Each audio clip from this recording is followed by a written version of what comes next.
چنانچہ ہم ان کے ایمان کا دفاع، ان کی ذاتوں کا دفاع، ان کی عدالت کا دفاع، ان کے ضبط کا دفاع، ان کی شکایت کا دفاع عین ایمان سمجھتے ہیں، اور جب تک زندہ رہیں گے انشاءاللہ اس فریضے کو انجام دیتے رہیں گے۔ اور کوئی جیلمی ہو یا کوئی فیصل آبادی ہو یا کوئی جھالوی ہو، اللہ کے فضل و کرم سے ان کو للکارتے رہیں گے، ان کی آنکھوں میں آنکھیں ڈالتے رہیں گے۔ ہم ان کو اللہ کے فضل و کرم سے اگر اگنور کرتے ہیں تو اس لیے کرتے ہیں، ہم ان صحابہ کے دشمنوں کو اپنے جوتے کے تلوے کے برابر بھی نہیں سمجھتے، ہم ان کو نظر انداز کرتے ہیں تو اس لیے کرتے ہیں، ہم ان کی بکواسیات کو، ان کے بھونکنے کو کسی کھاتے میں نہیں رکھتے۔ اگر ان کو جرأت ملتی ہے تو اللہ تعالیٰ کے فضل و کرم سے صحابہ کی صحابیت کے اوپر کوئی جیلمی ہو یا جالوی ہو، مرتے دم تک عظمت رسول اللہ کے اوپر اور عظمت صحابہ کے اوپر ان کو مباہلے کا چیلنج دینے کے لیے تیار ہیں۔ جب چاہو ہمارے مرکز میں آؤ، جب چاہو ہمیں جیلم میں بلا لو، تعالوا ندعو ابناءنا وابناءکم ونساءنا ونساءکم وانفسنا وانفسکم ثم نبتہل فلنجعل لعنت اللہ الکاذبین۔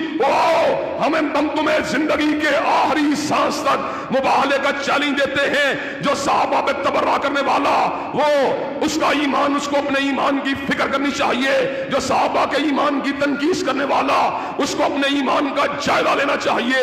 اللہ کے فضل و کرم سے جب تک علامہ شہید کے بیٹے زندہ ہیں، ہم امت کے اتحاد کے لیے اللہ کے فضل و کرم سے ان موضوعات کے اوپر زیادہ تبصرہ نہیں کرتے، لیکن اگر کسی نے ہمارے جذبات کو بھڑکانے کی کوشش کی تو ابو بکر و عمر کے دفاع کے لیے، عثمان و علی کے دفاع کے لیے، علی المرتضیٰ کے دفاع کے لیے، حسنین کریمین کے دفاع کے لیے، امیر الحق ولی کان معاویہ ابن ابی سفیان کے دفاع کے لیے، ادھر آ دل بر ہنر آزمائے تو تیر آزما، ہم جگر آزمائے۔ اللہ کے فضل و کرم سے ہم یہ کام کرنے کے لیے تیار ہیں، آپ سارے کے سارے یہ کام کرنے کے لیے تیار ہیں انشاءاللہ۔ انشاءاللہ ان اللہ یامر بالعدل والاحسان وایتاء ذی القربی وینہی عن الفحشاء والمنکر والبغی سبحان ربک رب العزۃ عما یصفون والسلام علی المرسلین والحمد للہ رب العالمین۔ لاہور کے ایک اہل حدیث عالم ہیں، جمعۃ المبارک کے خطبہ کے اندر انہوں نے آپ کو مباہلہ کا چیلنج دیا ہے، اور سورہ آل عمران آیت نمبر 61 کو پڑھ کے انہوں نے کہا جی کہ ہم انجینئر صاحب سے مباہلہ کرنا چاہتے ہیں، اور جس ٹاپک کے اوپر وہ مباہلہ کرنا چاہ رہے ہیں وہ کوئی اسلام کا بنیادی عقیدہ نہیں ہے۔ بیسیکلی وہ امیر شام حضرت معاویہ سے ریلیٹڈ ہے، اور وہ کہتے ہیں جی کہ ان کے جو نظریات ہیں ان کے حوالے سے ہم آپ سے مباہلہ کرنا چاہتے ہیں، اور چیلنج جو ہے وہ ہم قبول کرتے ہیں۔ آپ بتائیں کہ کیا آپ چیلنج قبول کرتے ہیں؟ اور دوسری بات یہ ہے کہ عوام الناس کو اس مباہلہ کے حوالے سے بتائیں کہ اس کی اصطلاح کیا ہے، اور اس کے متعلق جو ہے نا وہ صحیح عقیدہ سمجھا دیں۔ پہلی بات یہ کہ یہ جنہوں نے سوال کیا نا جی، جن کے بارے میں کیا ہے، پہلے تو ان سے ہی جا کے یہ سمجھیں کہ مباہلہ کیا ہوتا ہے، اور وہ ذرا مباہلے کی تفصیلات بتا دیں۔ قرآن پاک میں یہ میں پہلے آیت پڑھ کے آپ کو سناتا ہوں۔ سر ان میں اتنا حوصلہ نہیں ہے کہ یہ آیت مباہلہ قرآن سے پڑھ کے اس کی تشریح صحیح مسلم سے بیان کر سکیں۔ نام تو کتاب و سنت کا لیتے ہیں نا۔ یہ سورہ آل عمران کی آیت نمبر ہے 61۔ اعوذ باللہ من الشیطان الرجیم، بسم اللہ الرحمن الرحیم۔ اس کا کانٹیکسٹ آپ سمجھ رہے ہیں، سورہ آل عمران کی شروع کی جو آیات ہے نا، تقریباً 50 کے قریب، یہ نبی علیہ السلام کو عیسائیت کے جو نظریات میں بگاڑ تھا نا، اس کے حوالے سے اللہ تعالیٰ نے ایجوکیٹ کیا، اور نجران کے کچھ عیسائیوں کا وفد نبی علیہ السلام کو ملنے کے لیے آیا کہ یار ایک نئی دعوت کھڑی ہوئی ہے۔ تو نجران کے عیسائی یعنی آپ سمجھ لیں وہاں کے، آپ سمجھ لیں جس طرح ہوتے ہیں نا گدی نشین، خانقاہ نشین لوگ، تو انہوں نے کہا کہ اچھا یہ کوئی نیا نبی آ گیا، ہم تو ایک نبی کو لے کے چل رہے تھے، اور یہ نبی کہتے ہیں کہ ہم اسی نبی کی تعلیمات کو آگے لے کے چل رہے ہیں، تو ہم ان کو ذرا چیک کریں کہ عیسیٰ جیزس کرائسٹ کے بعد کوئی پیغمبر کیسے آ سکتا ہے، کیونکہ وہ حضرت عیسیٰ کو آخری پیغمبر مانتے تھے کرسچنز۔ تو یہ نجران کے عیسائیوں کا وفد نبی علیہ السلام کو ملنے کے لیے آیا۔ یہ واقعہ ہے 8 یا 9 ہجری کا، یعنی نبی علیہ السلام کی وفات سے آلموسٹ 1.5-2 سال پہلے کا۔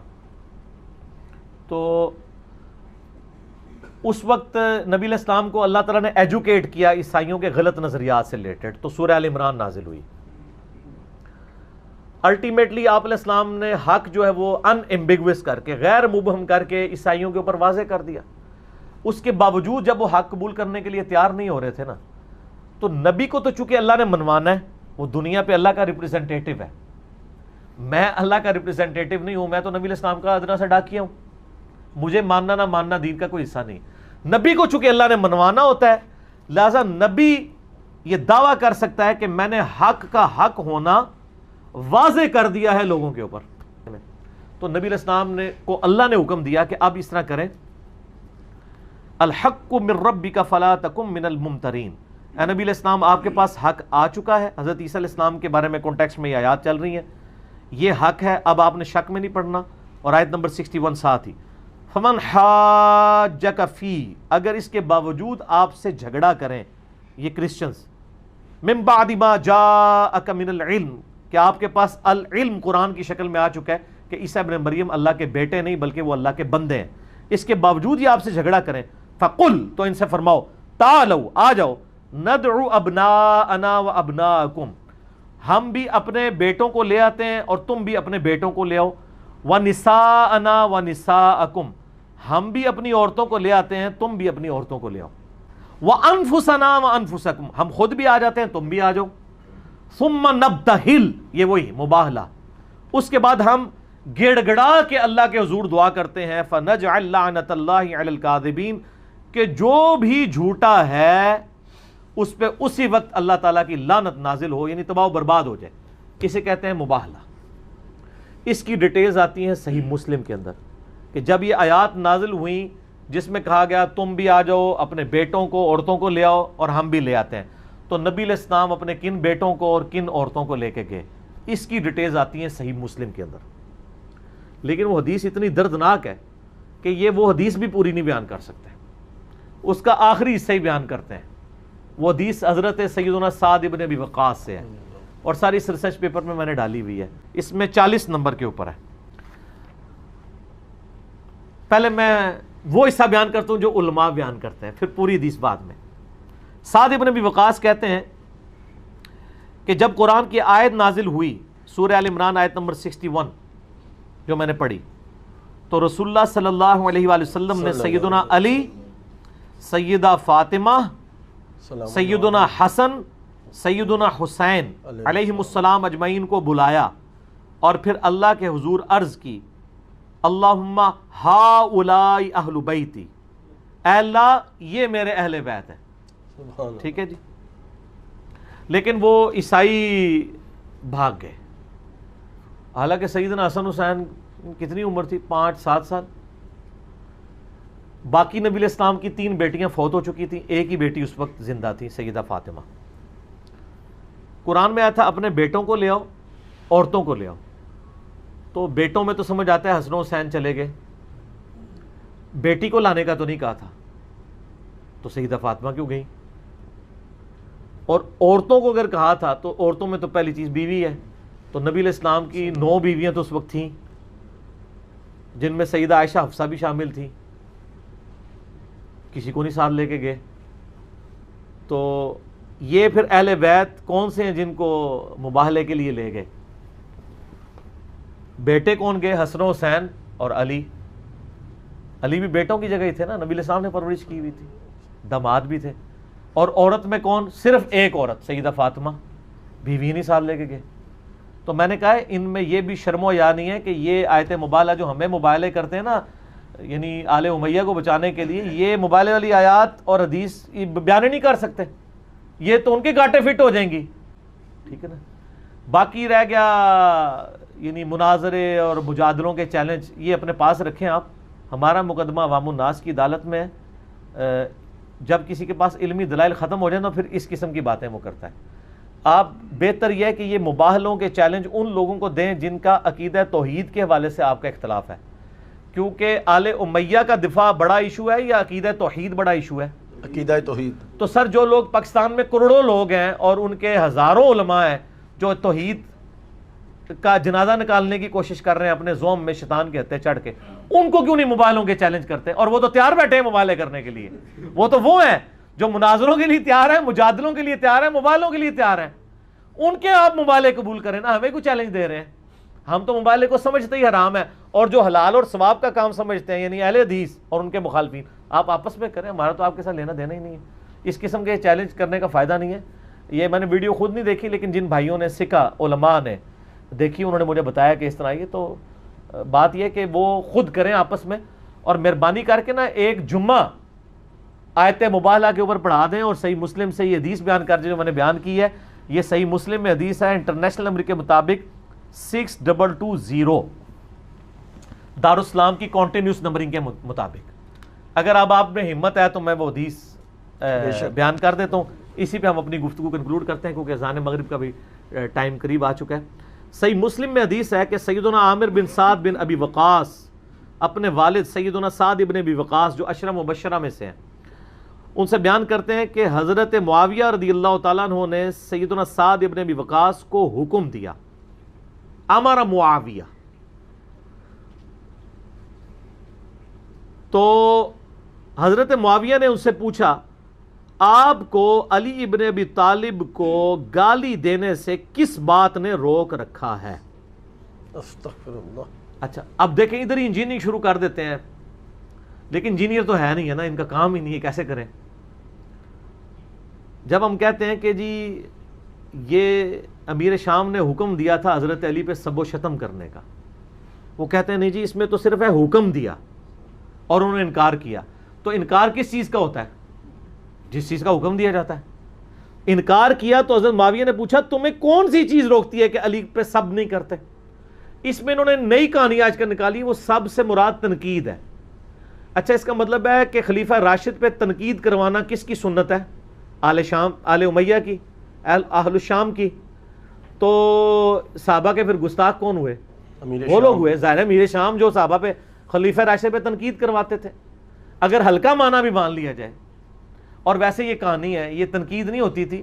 صحیح مسلم میں اس کی ایکسپلینیشن ہے 6229 جس میں آل مروان کا ذکر ہے. وہ کہتے تھے لعن اللہ ابو تراب, ابو تراب مٹی والے علی بن ابی طالب پر لعنت, نعوذ باللہ. لعنت کے الفاظ ہیں, نعوذ باللہ. ٹھیک ہے جی.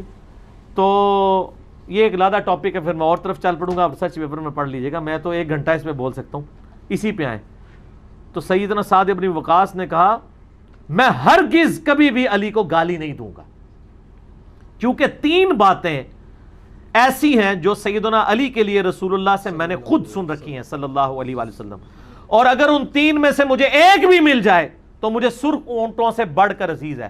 یہ کون کہہ رہا ہے؟ سعد ابن ابی وقاص کہہ رہا ہے کہ علی کو خیر 3000 ان کی فضائل ہیں, وہ کہتے ہیں مجھے 3 میں سے ایک بھی مل جائے نا تو وہ بہت ہے. یہ کوئی عام بندہ نہیں ہے. سعد ابن ابی وقاص عشرہ مبشرہ میں سے ہیں, اور صحیح بخاری مسلم میں حدیث ہے. مولا علی کہتے ہیں کہ میں نے نبی علیہ السلام سے خود سنا ہے کہ سعد ابن مالک کے بارے میں آپ نے فرمایا تھا میرے ماں باپ تجھ پہ قربان, تو تیر چرا. سعد ابن ابی وقاص, سعد بن مالک نام ہے ان کا. ہاں, ابی وقاص کنیت ہے. یہ دونوں ایک ہی بندے کے نام ہیں, سعد ابن ابی وقاص, یہ سعد بن مالک. مالک والد ہے اور ابی وقاص مالک کی کنیت ہے. تو سعد ابن ابی وقاص یہ ایک ہی بندوں کے 2 نام ہیں. تو کہتے ہیں میں نے سعد بن مالک کے بارے میں یعنی سعد ابن ابی وقاص کے بارے میں خود نبی علیہ السلام سے سنا کہ میرے ماں باپ اس پہ قربان احد کے موقع پر. اور وہ بھی کہہ رہے ہیں مجھے علی والی ایک فضیلت مل جائے نا تو میرے لیے کافی ہے. وہ کہتے ہیں پہلی فضیلت یہ ہے کہ غزوہ تبوک کے موقع پر نبی صلی اللہ علیہ وآلہ وسلم نے سیدنا علی کو اپنے پیچھے چھوڑ دیا مدینہ شریف میں, بچوں اور عورتوں کے اوپر اپنے نائب کے طور پہ. تو سیدنا علی رضی اللہ تعالیٰ عنہ نے یعنی وہ غمگین ہو گئے, کیونکہ یہ پہلا اور آخری موقع تھا کہ تبوک کے موقع پہ مولا علی شریک نہیں ہوئے, باقی ہر جنگ میں شریک تھے. تو نبی علیہ السلام نے ان کی دلجوئی کے لیے فرمایا کیا تم اس پہ خوش نہیں ہو کہ تمہاری میرے ساتھ وہی نسبت ہے جو ہارون کی موسیٰ کے ساتھ, مگر میرے بعد کوئی نبی نہیں. یعنی ہارون علیہ السلام کو کوہ طور پہ جاتے وقت موسیٰ علیہ السلام اپنی جگہ نائب چھوڑ کے گئے تھے, تو میں تمہیں چھوڑ کے جا رہا ہوں. سر یہ مرتبہ کس کو مل سکتا ہے؟ قرآن پاک میں حضرت موسیٰ علیہ السلام کے ساتھ ان کے سپورٹر کون تھے؟ ہارون علیہ السلام. اسی لیول کے سپورٹر نبی علیہ السلام کے ساتھ کون ہے؟ مولا علی ہیں, اور کوئی نہیں ہے. Point to be noted. لیکن آپ نے ساتھ کانٹا نکال دیا کہ مگر میرے بعد کوئی نبی نہیں. یہ نہ ہو کہ اس کی بنیاد پہ مولا علی کوئی نبی مان لو. تو غلام القادیانی دجال کدھر سے آ گیا؟ مولا علی نہیں تو کہاں سے آ گیا بیچ میں؟ کیونکہ اس میں ساتھ کہا میرے بعد کوئی نبی نہیں. دوسری فضیلت سن، میں نے خیبر کے موقع پر نبی علیہ السلام سے یہ سنا، کل میں اس شخص کے ہاتھ میں جھنڈا دوں گا جس کے ہاتھوں پر فتح ہوگی، جو اللہ اور اس کے رسول سے محبت کرتا ہے اور اللہ اس کا رسول بھی اس سے محبت کرتے ہیں. اللہ یہ ہے اصل بات. یہ سن کر ہم پوری رات اسی امید میں رہے کہ شاید ہمیں وہ جھنڈا مل جائے، لیکن صبح ہوئی تو نبی علیہ السلام فرمایا علی کو میرے پاس بلاؤ. انہیں لایا گیا تو ان کی آنکھیں دکھتی تھیں. نبی علیہ السلام نے اپنا لعاب دہن مبارک لگایا تو شفا ہو گئی اور جھنڈا دے کر روانہ کیا اور ان کے ہاتھوں پر فتح ہوئی.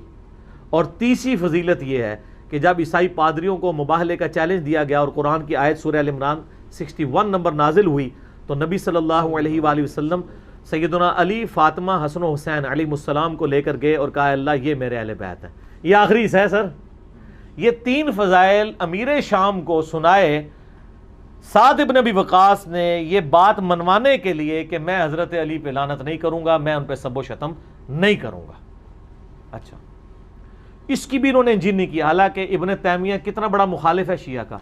منہاج السنہ میں اس نے یہ حدیث مسلم کی لے کے نا ابن تیمیہ نے لکھا ہے کہ یہ حدیث اس پر گواہ ہے کہ حضرت معاویہ کے دور میں حضرت علی پہ سب و شتم ہوتا تھا.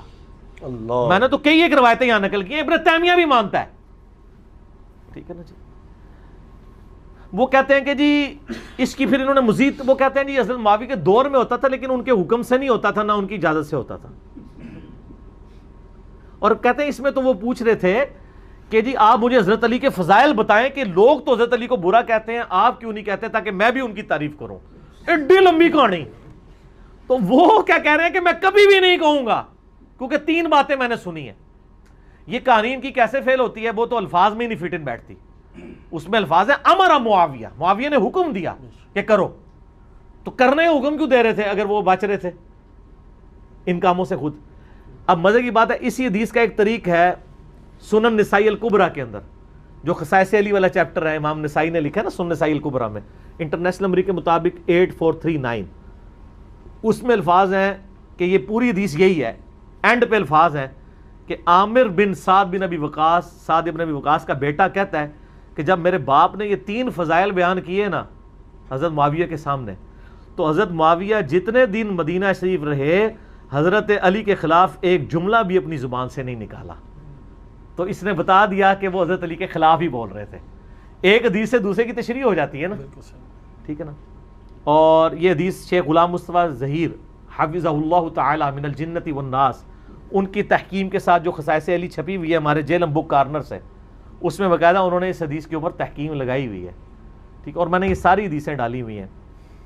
یہ ٹاپک تو نہ ختم ہونے والا ہے، گھنٹوں میں اور بول سکتا ہوں. یہ ریسرچ پیپر آپ منگوائیں اور خود پڑھیں. اور پھر یہ جو موبائل وغیرہ کے چیلنج ہے نا سر، تو یہ آپ اپنے پاس رکھیں. تو یہ موبائلوں کے چیلنج آپ توحید کے مسئلے پہ نا دوسرے علماء کو کیا کریں. ان مسئلوں کو آپ سیریس نہ لیں. مجھے پتہ ہے کہ آپ کی پبلک آپ کو چھوڑ چکی ہے، کیونکہ آپ کی پبلک جو ہے وہ اہل حدیث کے منہج پہ ہے اور آپ فرقہ اہل حدیث میں. تو ظاہر ہے کہ اس وقت منہج اہل حدیث کی جیت ہو گئی ہے کتاب و سنت کی، اور فرقہ اہل حدیث کی شکست ہو گئی ہے کہ بزرگوں سے پوچھ کے چلیں، علماء سے پوچھ کے چلیں.